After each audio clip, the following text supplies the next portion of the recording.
하나님께서 주신 말씀은 베드로전서 1장 8절 말씀입니다. 한 절 말씀 저와 여러분이 합독하도록 하겠습니다. 예수를 너희가 보지 못하였으나 사랑하는도다. 이제도 보지 못하나 믿고 말할 수 없는 영광스러운 즐거움으로 기뻐하니. 아멘. 지난 수요일부터 사순절이 시작이 되었습니다. 사순절은 부활절을 앞두고 40일 동안 우리 주 예수 그리스도의 십자가의 죽으심과 고난을 기억하며 주님과 함께 또 겸손하고 경건하게 지내는 기간입니다. 사순절 기간에 하나님은 우리에게 하나님과 화목하기를 원하십니다. 고린도후서 5장 20절에 이러므로 우리가 그리스도를 대신하여 사신이 되어 하나님이 우리로 너희를 권면하시는 것 같이 그리스도를 대신하여 간구하노니 너희는 하나님과 화목하라 하셨습니다. 하나님과 원수된 것이 성경에는 세 가지로 기록이 되어 있습니다. 첫 번째는 죄입니다. 죄는 하나님과 우리를 원수되게 만드는 것입니다. 두 번째는 육신의 생각입니다. 로마서 8장 7절에 육신의 생각은 하나님과 원수가 된다 하였습니다. 세 번째는 세상과 벗이 되는 것입니다. 야고보서 4장 4절에 세상과 벗된 것이 하나님의 원수임을 알지 못하느냐. 그런즉 누구든지 세상과 벗이 되고자 하는 자는 스스로 하나님과 원수되게 하는 것이라 하였습니다. 성경이 가르쳐준 대로 이 사순절 기간 동안에 우리의 죄와 육신의 생각과 세상과 벗된 것들이 묶어지고 가라앉고 또한 우리 주 예수 그리스도의 십자가 앞에 파묻어지는 그런 은혜의 시간이 되시기를 축복합니다. 에베소서 2장 16절을 보면 십자가로 이들을 한 몸으로 하나님과 화목하게 하려 하심이라 원수된 것을 십자가로 소멸하셨다 하십니다. 원수된 것은 십자가로밖에 소멸되지 않습니다. 특별히 사순절 기간에 그렇게 성경이 가르쳐준 세 가지 원수된 것을 십자가와 같이 묶고 그 아래 무덤으로 하나님과 더욱 화목하고 하나님의 기쁨이 되고 하나님의 자랑이 되는 저와 여러분 되기를 주님의 이름으로 축복합니다. 베드로서는 환난과 고난을 앞두고 있고 당하고 있는 초대교회 성도들을 위한 하나님의 말씀입니다. 그 환난과 고난과 어려움 속에서는 성도의 정체성을 지켜내라. 우리가 그렇게 말씀을 나누었습니다. 어떤 외부적인 어려움과 환난을 당하는 믿음의 사람은 언제나 하나님께서 나를 어떻게 보시고 어떻게 만드셨는지 잊지 말아야 합니다. 그걸 잊게 만드는 것이 마귀입니다. 나는 하나님의 사람이다. 어떠한 고통과 어려움이 왔어도 나는 예수 그리스도의 십자가로 구원받은 사람이다. 나는 내가 한 것은 없지만 하나님의 자녀다. 내가 어떤 힘과 잘한 것, 칭찬받은 일 많이 못한 것 같지만 그래도 하나님은 나를 사랑하시고 나를 백성 삼으시고 나를 자녀 삼으시고 하나님 나를 축복하신다. 그런 믿음을 잃지 말아야 됩니다. 바람 불고 어려움 당하면 자칫 잘못하면 난 버림받은 것 아닌가? 제가 대학원 하나 다닐 때 지금 얼마 전에 돌아가셨지만 한국의 유명한 총장님 한 분이 개척교회를 가서 하도 부흥을 못하니까 김 목사 하나님이 혹시 나를 버리셨나 생각하지 말고 더 기도하고 열심히 하게 그 말씀을 딱 하시는데 은근히 굉장히 속이 상하더라고요. 그게 이제 그분의 생각이구나라는 생각이 들기 때문에 굉장히 마음이 좀 상한 적이 있었습니다. 여러분 어떻게 보면은 하나님의 축복과 사랑과 반대되는 어려움과 환난과 고난이 우리에게 많이 와요. 이게 정말 나를 사랑하시는 걸까? 그렇게 생각될 때가 있습니다. 그때도 믿음으로 하나님은 나를 사랑하신다. 하나님은 나를 붙드신다. 하나님은 나를 축복하시고 반드시 이기게 하신다. 그런 믿음으로 충만하시기를 주님의 이름으로 축복합니다. 이 하나님께서 주신 정체성은 환난과 어려움 속에서 어떻게 우리의 삶에 실제적으로 나타나는가. 지난주에도 말씀드렸지만 베드로전서 1장 7절에서 9절은 오직 믿음을 통해서만 어려움 속에서 그 하나님 주신 정체성은 우리의 삶 속에서 현실적으로 나타난다. 그렇게 함께 은혜를 나누었습니다. 첫 번째로 그 환난과 어려움 속에서 7절에 보면 믿음의 확실함, 고백된 믿음의 충성이 구현된 믿음의 충성으로 이어질 때 하나님은 역사하신다. 그렇게 은혜를 나누었습니다. 오늘은 두 번째로 믿음에 사랑이 있어야 되겠다. 그것을 함께 나누도록 하겠습니다. 하나님께서는 우리 믿음의 중심이 사랑하기를 원하십니다. 저는 이 말씀을 묵상하면서 굉장히 회개를 많이 했어요. 가슴이 아팠습니다. 오늘 본문을 한번 보시겠습니다. 8절을 보면 예수를 너희가 보지 못하였으나 사랑하는도다. 이제도 보지 못하나 믿는다. 그렇게 끊어집니다. 이 구조를 한번 보세요. 보지 못하였으나 사랑하는도다. 그리고 또한 보지 못하나 믿는다. 같은 구조로 단어만 바꿔서 반복을 하고 있습니다. 같은 구조이지만 처음에는 사랑이라는 단어, 두 번째는 믿음이라는 단어를 쓰고 있습니다. 보지 못하였으나 사랑하는 것이고 보지 못하였으나 믿는다. 그 말입니다. 같은 구조의 다른 두 단어를 사랑과 믿음이라는 단어를 쓰고 있는데 그 뜻은 무엇이냐면 믿음과 사랑은 거의 같은 것이다. 그런 말씀입니다. 둘 다 시제가 현재입니다. 보지 못하나 사랑하는도다와 보지 못하나 믿는다가 현재 시제예요. 동시적인 것입니다. 사랑하고 나서 믿는 게 아니라 믿고 나서 사랑도 하는 것이 아니라 따지고 보니까 사랑과 믿음은 같은 것이다. 함께 간다.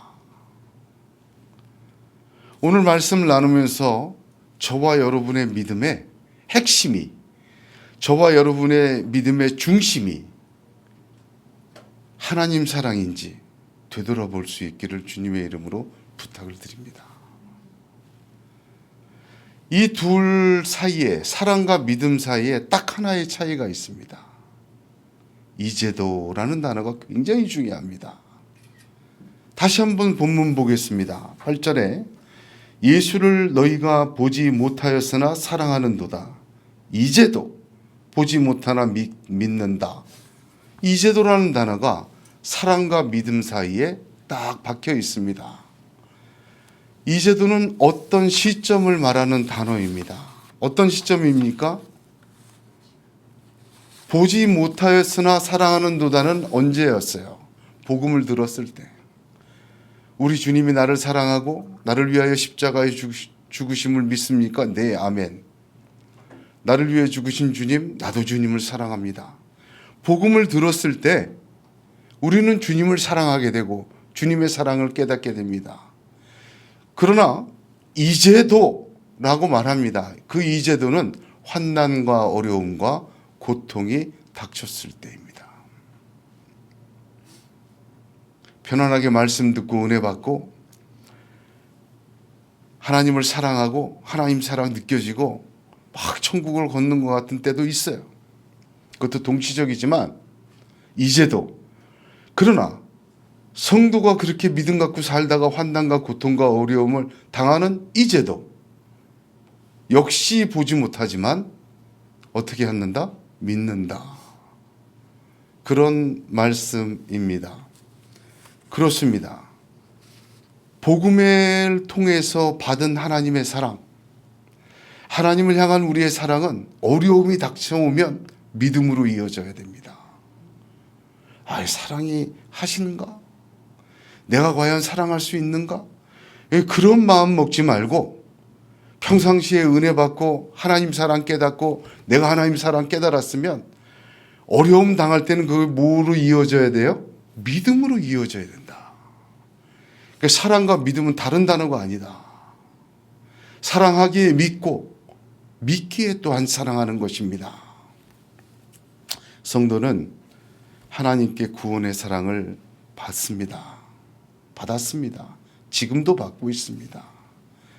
그럼에도 불구하고 살다 보면 어려움과 환난과 고통이 다가옵니다. 내게 다가오는 그 고통은 심할 때는 과연 하나님이 나를 사랑하실까 하는 의문부호를 들게 만드는 마귀의 틈이 되기도 합니다. 그러나 이제도 믿는 것입니다. 날 사랑하심을, 내가 하나님 사랑함을. 어려움을 당하고 환난을 당해도 믿음으로 그 사랑이 이어져야 되는 것입니다. 예수님께서는 두 가지 사랑을 말씀하셨습니다. 마태복음 22장 37절 40절에 예수께서 가라사대 내 마음을 다하고 목숨을 다하고 뜻을 다하여 주 너희 하나님을 사랑하라 하셨으니 이것이 크고 첫째 되는 계명이요 둘째는 그와 같으니 내 이웃을 내 몸과 같이 사랑하라. 하나님 사랑과 이웃 사랑 두 가지 사랑을 말씀하셨습니다. 여러분, 이 두 가지 사랑은 우리가 고난 속에서도 믿음으로 이어가고 믿음으로 이어서 붙들어야 될 사랑입니다. 먼저 하나님에 대한 사랑입니다. 하나님에 대한 사랑을 말씀하실 때 마음을 다하고 목숨을 다하고 뜻을 다하여 주 너희 하나님을 사랑하라 하셨는데 그 말씀은 신명기 6장 5절을 받아서 말씀하신 것입니다. 모세는 출애굽 후에 출애굽 1세대를 광야에서 인도하고 출애굽 2세대와 함께 가나안을 바라보는 느보산 정상에서 신명기의 3편의 설교를 통하여 하나님과 출애굽 2세대의 언약을 새롭게 갱신합니다. 그 갱신하면서 자신은 가나안 땅에 들어가지 못하지만 이제 출애굽 2세대가 가나안 땅에 들어가서 하나님의 나라를 건설할 수 있도록 가장 핵심적인 믿음과 신앙의 요지를 줍니다. 그것을 쉐마라고 합니다. 신명기 6장 5절 너는 마음을 다하고 성품을 다하고 힘을 다하여 네 하나님 여호와를 사랑하라. 지금도 유대인들은 이스라엘 사람들은 태어나자마자 탈무드에 의하면 말을 하기 시작할 때 제일 먼저 신명기 6장 5절을 말하도록 시킵니다. 그리고 죽을 때 이스라엘 사람들은 마지막 이 세상에서의 말을 요 신명기 6장 5절 이 쉐마의 말씀을 고백하게 한다고 합니다. 태어나서 하는 첫 마디도 하나님을 사랑하라고 죽을 때도 하나님을 사랑하라 그 말로 일생을 지내게 한다는 것입니다. 어떤 학자는 모세오경 전체의 핵심은 바로 이 말씀이다 그렇게 이야기합니다. 너는 마음을 다하고 성품을 다하고 힘을 다하여 네 하나님 여호와를 사랑하라 할 때 이 사랑하라는 단어 히브리어가 하나님을 어떻게 사랑해야 되는지를 아주 구체적으로 보여주고 있습니다. 이 히브리어로 아하브라는 단어를 쓰고 있습니다. 이 아하브라는 단어는 모란이라는 학자에 의하면 계약적 사랑이다 그런 뜻입니다. 무슨 말이냐면 충성적 사랑을 이야기합니다. 이 아하브라 히브리어에 사랑한다는 말 많거든요. 근데 아하브라는 단어를 썼어요. 그 아하브라는 단어의 핵심은 뭐냐면 고대 근동에서 A와 B가 계약을 맺어요. 계약을 맺어서 종속관계로 계약을 맺을 때 그 종속이 되는 사람이 자기의 주인 된 사람을 그 계약에 의해서 끝까지 사랑하는 충성된 사랑을 의미합니다. 하나님이 아브라함을 통하여 언약을 맺으시고 그 언약을 변치 않으시고 이스라엘을 사랑해서 애굽에 종살이 하던 그들을 구원해 내셨습니다. 끝까지 사랑하셨어요. 하나님이 보여주신 사랑은 언약에 의한 철저한 하나님의 사랑이었습니다. 이제는 너희가 가나안 땅에 들어가서 그 보여주신 하나님의 사랑에 대하여 응답하며 살아야 한다. 충성된 사랑으로 응답해라. 그 뜻입니다. 충성된 사랑으로 하나님의 사랑에서 응답하라. 신명기를 보게 되면 그 십계명이 나오고 그 십계명에 대한 설명이 신명기 나머지 전부입니다. 그런데 그 중심이 6장 5절인데 이 6장 5절 그럼 어떻게 사랑하느냐? 십계명 지켜라. 십계명 어떻게 지키냐? 이렇게 지켜라. 그게 신명기예요. 모세오경입니다. 딱 두 마디로 정리하면 말씀대로 순종해라. 또한 하나님께만 예배해라. 그 두 마디입니다. 자, 정리하겠습니다. 좀 복잡하겠지만 예수님께서 말씀하신 사랑의 첫 번째 하나님에 대한 사랑은 무엇이냐? 신명기 6장 5절에 있는 쉐마의 사랑을 말씀하신 것인데 그 사랑은 하나님이 먼저 보여주신 하나님 우리 주인이요 구세주된 하나님의 사랑에 충성적으로 응답하여 사랑하라는 거예요. 그 길은 무엇이냐? 하나님의 말씀만 들어라. 순종해라. 그리고 하나님 한 분만을 예배하라. 두 가지입니다. 이 모세오경이에요.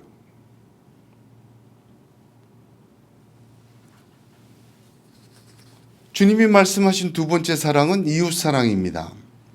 이웃사랑은 고린도전서 13장에 소위 말하는 사랑장에 잘 나와 있습니다. 13장에 나와 있는 그 유명한 말씀 있죠? 사랑은 오래 참고 온유하며 투기하는 자가 되지 아니하며 사랑은 자랑하지 아니하며 교만하지 아니하며 무례히 행치 아니하며 자기의 유익을 굳이 아니하며 성내지 아니하며 악한 것을 생각하지 아니하며 불의를 기뻐하지 아니하며 진리와 함께 기뻐하고 모든 것을 참으며 모든 것을 믿으며 모든 것을 바라며 모든 것을 견디느니라. 누구에 대한 사랑이? 사람에 대한 사랑이 일에 대한 진짜라 이거예요. 이 사랑장의 구조를 보게 되면 사람에 대한 사랑은 충성적 언약의 사랑이 아니라 제일 먼저 두 가지로 구분될 수 있어요. 하지 않는 것이 사랑이에요. 사랑은 해놓고 하지 아니하며 해야 되는 것보다 더 많아. 하지 아니하며. 주로 뭐라고 얘기하셨어요? 투기하지 말고 자랑하지 말고 교만하지 말고 무례히 행치 말고 자기의 유익 구하지 말고 성내지 말고 악한 것을 생각하지 말고 불의를 기뻐하지 말라. 하지 말라 그래. 그래서 사랑은 사람에 대한 사랑은 제일 먼저가 뭐뭐를 하지 않는 거예요. 뭐 하는 것보다. 그리고 나서는 모든 것을 참고 모든 것을 믿고 진리와 함께 기뻐하고 모든 것을 바라라 합니다. 선한 것을 향하여 계속해서 나아가라. 그렇게 얘기하시는 것입니다. 베드로는 이 두 사랑 다 체험한 사람입니다. 그러니까 이렇게 썼죠. 베드로가 예수님의 수제자 아닙니까? 변화산에서 영광스러운 주님의 모습도 보았어요. 초막셋도 짓겠다고 나섰어요. 겟세마네에서 정말 고통에 몸부림치시다가 땀방울이 핏방울이 떨어지도록 정말 나를 위해서 기도 한 번이라도 해달라고 그렇게 약하신 주님의 모습도 함께 보았습니다. 군병들이 예수님을 잡으러 올 때 베드로는 내가 주와 함께 죽을지언정 주를 부인하지 않겠다. 주님을 사랑했던 사람이에요. 그렇게 나섰어요. 그는 주는 그리스도시요 살아계신 하나님의 아들이라는 위대한 고백을 합니다. 교회를 그 반석 위에 세우겠다. 그 정도로 입술의 고백이 위대했어요. 하나님이 주신 은혜였죠. 그러나 베드로에게 부족한 것이 있었습니다. 마음과 뜻과 힘을 다하여 주님을 사랑하는 것이 부족하였습니다. 어려움을 당하자 저주하며 주님을 3번 부인합니다. 부활하신 주님의 빈 무덤을 가서 보고도 나는 고기 잡으러 가겠노라 하고 배 타고 고기 잡으러 가요. 부활하신 주님이 그를 찾아가십니다. 그 베드로에게 네가 나를 사랑하느냐, 네가 나를 사랑하느냐, 네가 나를 사랑하느냐고 3번이나 내 믿음의 가장 중요한 것은 나를 사랑하는 것이다. 내 믿음의 고백도 있고 내 믿음의 순종도 있고 내 믿음의 충성도 있었지만 베드로야, 네 믿음의 가장 핵심은 나를 사랑하는 거다. 주님을 따라서 오병이어의 기적을 보고 무리를 걷고 놀라운 하나님의 역사를 볼 때는 주는 그리스도시요 살아계신 하나님의 아들이라고 고백할지언정 주님이 잡혀가고 주님이 매맞고 다 도망가고 자기도 잡아 죽이려고 어려움을 당하자 주님을 부인하게 되는 이 신앙에는 환난과 어려움에 그 믿음에 사랑이 부족했음을 주님은 말씀하신 것입니다. 주님에 대한 사랑이 충성된 믿음으로 이어져야 합니다. 주님에 대한 사랑이 내가 당하는 환난과 고통과 어려움 속에서 그 사랑이 흔들릴 때는 어떻게 해야 돼요? 믿음으로 이어가야 돼요. 어떤 믿음? 충성된 믿음. 어떤 믿음? 나를 위하여 이미 먼저 보여주신 그 사랑을 믿는 믿음으로 이어져야 됩니다. 그럴 때 하나님이 역사하시고 하나님이 그를 통해서 놀라우신 하나님의 부어주신 정체성의 은혜가 빛나도록 그의 삶 속에서 역사하실 줄로 믿습니다. 베드로에게 그러하셨습니다. 내가 나를 사랑하느냐 그 말씀을 듣고 고백한 후에 베드로는 완전히 달라졌죠. 그 두려워하던 베드로가 성전 앞에서 대낮에 3,000명을 회개하는 설교를 합니다.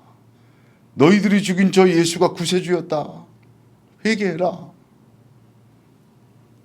성전 비문에 앉은 안전뱅이를 힘있게 이렇게 세웁니다.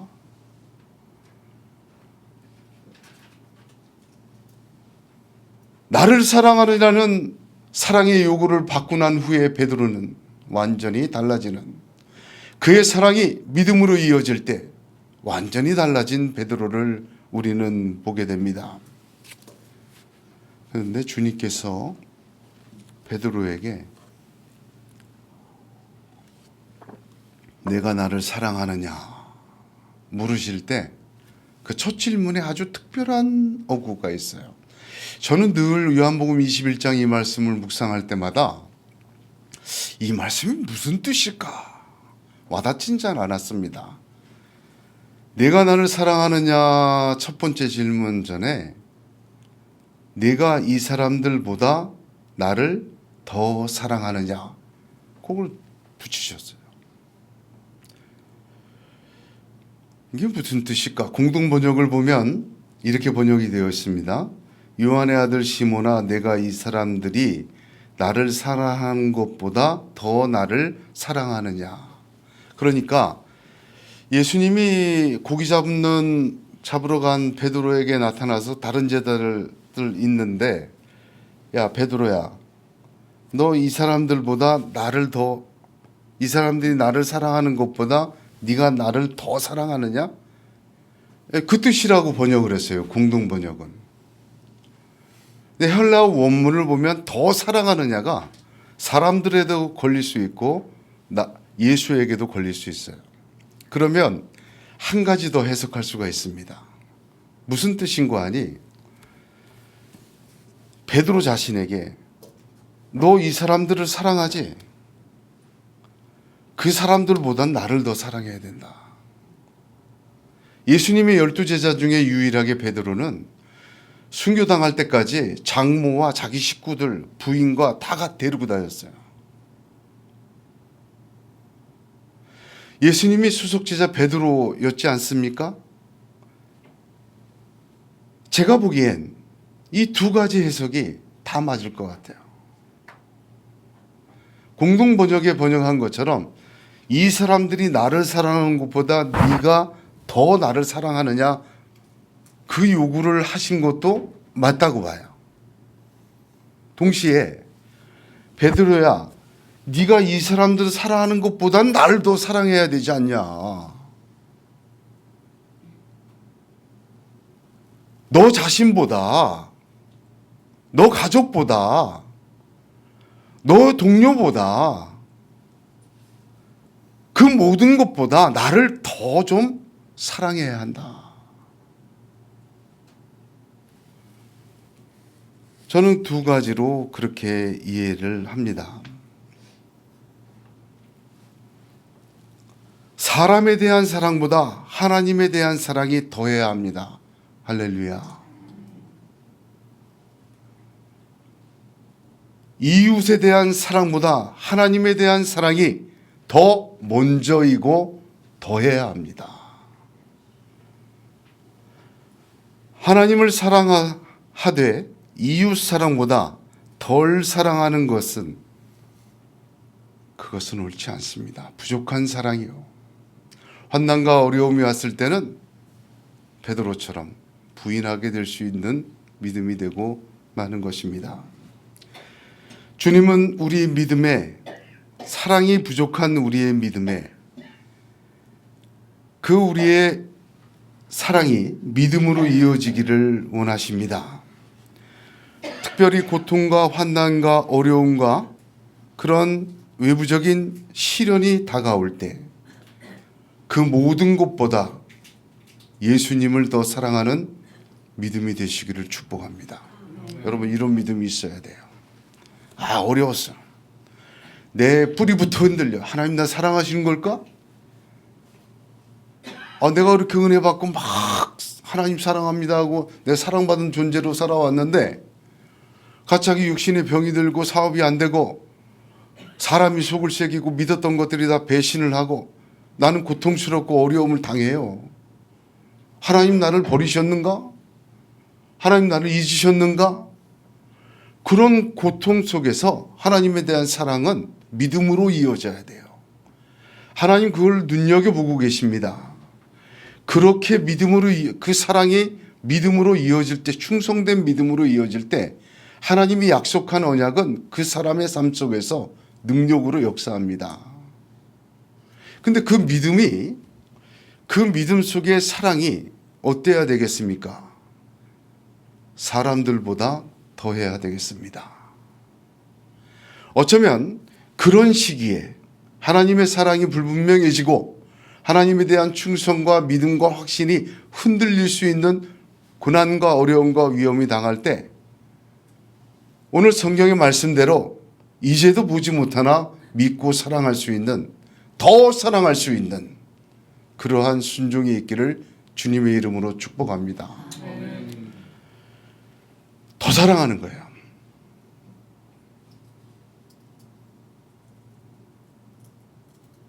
주님은 나를 사랑하십니다. 내가 어려움을 당할 때나 기쁠 때나 날 사랑하십니다. 하나님, 특별히 내가 어려움과 고통당할 때 주님을 더 사랑하겠습니다. 남들보다 더 사랑하겠습니다. 더 예배드리고 더 기도하고 더 하나님 마음에 들도록 애쓰고 하나님 말씀에 더 순종하고 하나님의 음성만 듣고 하나님의 뜻만 따르고 하나님 사랑하는 마음으로 가득해서 하나님 앞에 헌신하고 주님을 사랑하는 마음으로 내가 순종해 나가는 그 삶은 하나님이 외면하지 않으십니다. 하나님 축복하십니다. 성경에 그러한 사람은 가득합니다. 한 명도 하나님이 외면하지 않으셨습니다. 그 환난과 어려움과 고통은 오히려 그의 믿음을 빛나게 하는 계기가 되었고 그 믿음에 사랑이 가득해지는, 하나님 사랑이 새겨지는 하나님의 위대한 새 창조의 역사로 사용하셨고, 이 땅의 삶을 살 때에도 환난과 고통과 어려움을 당하지만, 그러나 그 기회를 오히려 더 남들보다 더 하나님을 사랑하고 사람을 사랑하는 것보다 더 하나님을 사랑하는 사람이 나갈 때 하나님 그 사람 외면하지 않으셨어요. 외면하시지 않은 게 아니라 물 붓듯이 쏘아붓어 주셨어요. 상상할 수 없이 축복하셨습니다. 모리아산에 13살 난 외아들, 100세에 얻은 아들을 제물로 바치라고 하나님이 말씀하실 때, 창세기를 보면 아브라함은 한마디도 하지 않습니다. 그리고 3일 길을 걸어가요. 모리아산까지. 여기 3일 동안은 어떻겠습니까? 말 한마디 못하고, 종에게도 자식에게도 말 한마디 못하고 3일 동안 걸어갑니다. 그 3일 길을 건너서 모리아산에서 이삭을 번제로 잡기까지 하나님은 그의 마음을 확정하지 못하셨습니다. 그러나 그 고통과 어려움 속에서도 그 하나님에 대한 사랑이 믿음으로 이어질 때 하나님께서는 이제 내가 알았다. 아브라함아, 그 칼을 거두어라 하고 제물을 예비하셨고, 대적의 문을 얻으리라는 추가된 영적인 완전한 축복까지 허락하셨습니다.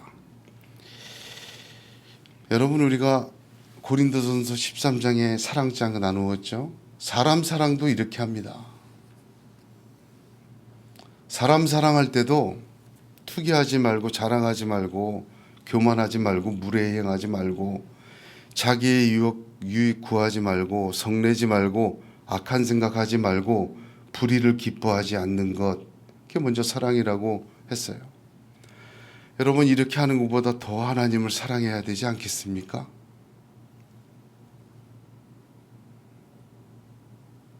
어떻게 보면 우리의 믿음 속에 하나님에 대한 사랑을 돌아보면 참담합니다. 조금만 나에게 유익이 되지 않아도 마음대로 성을 냅니다. 하나님께 성을 내요. 하나님, 왜 나한테만 이렇게 하세요? 마치 가인을 쳐 죽인 에서처럼 말이죠. 분을 냅니다. 내 생각과 내 뜻이 좌절되고 관철되지 못할 때 투기하고 악한 것을 생각합니다.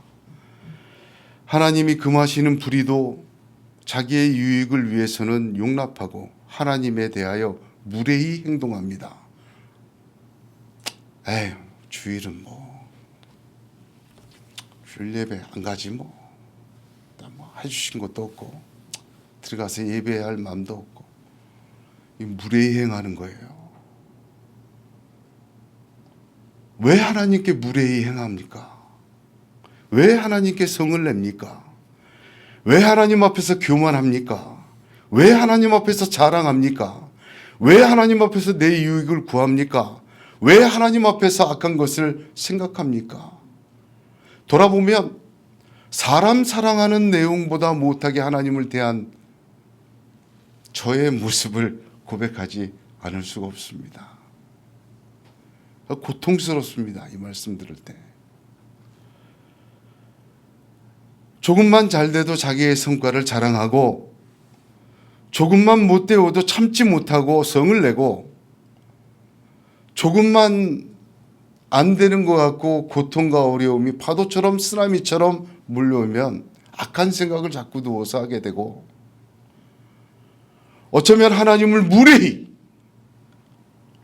대화를 끊어버리고 기도하지 않고 고집 피우고 제 멋대로 행했던 제 모습이 생각이 납니다. 내가 하나님을 사람 사랑보다 못하게 사랑했구나. 사람 사랑보다는 더 사랑해야 됩니다. 하나님을.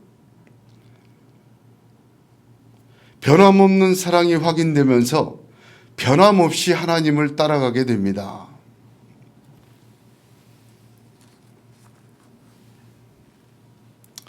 우리가 이웃사랑이라는 방식만도 못하게 하나님을 사랑해서는 안 되겠습니다. 오히려 하나님 사랑은 이웃사랑보다 좀 더 사랑해야 합니다. 하나님에게 무례히 행치 아니하고 존귀히 여기기를 주님의 이름으로 부탁을 드립니다. 하나님께 성내지 말아야 합니다. 내 기분과 감정대로 하나님을 대하고 하나님과 관계하지 말아야 합니다. 하나님의 말씀과 성령에 따라 순종하며 하나님과 동행해야 합니다. 하나님 앞에서 그 말씀과 뜻 앞에서 교만하지 말고 자기를 쳐 복종했던 바울처럼 순종해야 합니다. 나를 위해 내 유익을 위하여 행하지 말아야 합니다. 하나님 나라와 뜻을 이루기 위하여 행하는 믿음으로 돌아서야 합니다. 모든 것이 잘 되면 내 탓이요 못 되면 하나님 탓하는 사람도 있습니다. 자기 자랑이 얼마나 큰지, 자기 사랑이 얼마나 큰지, 자기가 자기를 위해 이만큼에서 이만큼 얻었다고 자랑하는 것을 뻔뻔하게 간증이라고도 얘기하는 사람도 있습니다. 그런 행위 하지 말아야 합니다. 모든 것이 주님께로부터 왔음을 고백하고 하나님을 자랑하고 하나님을 높이고 하나님을 더욱 사람 사랑보다 더 사랑하는 믿음의 기회가 환난과 어려움과 고통의 시간이 되기를 주님의 이름으로 축복합니다. 우리의 자녀를 사랑하는 마음이 얼마나 끔찍합니까? 우리의 부모를, 우리의 사랑하는 연인을 사랑하는 마음이 얼마나 끔찍합니까? 사랑에 빠진 사람의 눈을 보면 저 세상 눈빛 같죠? 앉으나서나 당신 생각, 누워서나 꿈속에서도 당신 생각, 내 꿈꿔라고 얘기할 정도로 의식과 무의식 속에서 그 사람을 생각하며 그 사람을 배려하며 그 사람을 위해서 모든 것을 참고 모든 것을 견디고 무례히 행치 안 하고 기분 상할까 봐 세심하게 합니다. 그것보다 더 하나님을 사랑하십시오. 다른 사람들 사랑하는 것보다 더 하나님을 사랑하십시오. 비록 지금까지는 이웃 사랑하는 것만도 못하게 하나님을 사랑해 왔지만 베드로처럼 이 말씀을 듣고 고백한 베드로처럼 하나님에 대한 사랑이 어려움과 환난 속에서 믿음으로 이어지고 다른 사람보다 더 사랑하는 믿음으로 나아가기를 주님의 이름으로 축복합니다. 하나님은 그 속에서 우리를 하나님의 위대한 언약의 사람으로 세우시고 그 속에서 우리에게 약속하신 하나님의 놀라우신 정체성과 기업과 약속과 축복들이 우리의 현실의 삶 속에서 보석과 같이 닦여져 빛나고 또한 채워지는 하나님의 능력의 역사가 있기를 우리 주 예수님의 이름으로 축복합니다. 기도하겠습니다.